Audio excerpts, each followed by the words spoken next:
देखो, इंडिया का आजादी का लड़ाई सिर्फ पॉलिटिकल फ्रीडम के लिए नहीं थी। हम अपने देश को खुद चलाने का हक भी चाहते थे और इसमें एक इंपॉर्टेंट बात थी सरकारी जॉब्स में सही और बेहतर सिस्टम। देखो, ब्रिटिशर्स के टाइम पे इंडिया के लोगों को ऊपर के पदों पे कम मौका मिलता था। हमारा मानना था कि हम अपने देश के लोगों को और उनकी जरूरतों को ज्यादा अच्छे से समझ सकते हैं। इसलिए नेशनलिस्ट लीडर्स का कहना था कि एक इंडिपेंडेंट इंडिया के लिए जरूरी है कि एक डेडिकेटेड और एफिशिएंट सिविल सर्विस हो जिसमें सिलेक्शन सर्फ मेरिट भी हो। इसलिए 20वीं सेंचुरी की शुरुआत में इन पब्लिक सर्विस कमीशन की मांग तेज हो गई। इंडियन लीडर्स को समझ आ गया था कि यह बहुत जरूरी है ताकि जॉब्स में ट्रांसपेरेंसी रहे। यह ब्रिटिश राज को सीधा चैलेंज देने वाली बात थी क्योंकि उन्होंने अपनी पावर बरकरार रखने के लिए सिविल सर्विसेज को कंट्रोल में रखा था। इसलिए पब्लिक सर्विस कमीशन की मांग नेशनलिस्ट मूवमेंट का एक बड़ा इशू बन गया।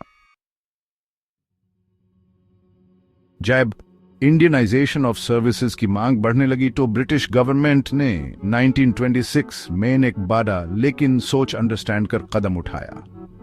उन्होंने ब्रिटिश पार्लियामेंट के एक एक्ट के जरिए पब्लिक सर्विस कमीशन की स्थापना की। यह इंडिया में सिविल सर्विस रिक्रूटमेंट के लिए एक इंडिपेंडेंट बॉडी बनाने की दिशा में पहला ऑफिशियल कदम था। लेकिन 1926 के कमीशन पूरी तरह से परफेक्ट नहीं था। वर्च ऑटोनॉमी और कॉन्स्टिट्यूशनल बैकिंग नहीं मिली जो ब्रिटिश एडमिनिस्ट्रेशन से कंप्लीटली इंडिपेंडेंट होने के लिए जरूरी थी।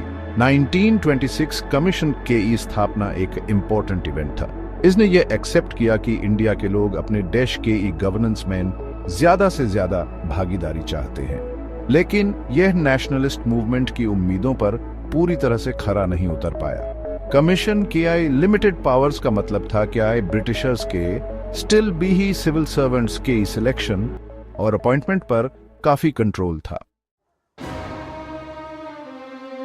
साल 1919 में ब्रिटिश गवर्नमेंट के इंडिया के एक पार्टी नजरिया बदला।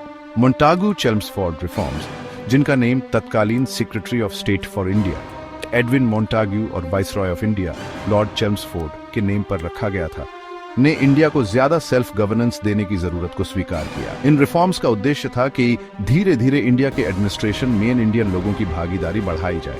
इन रिफॉर्म्स ने government of India act of 1919 inches के लिए रास्ता तैयार किया।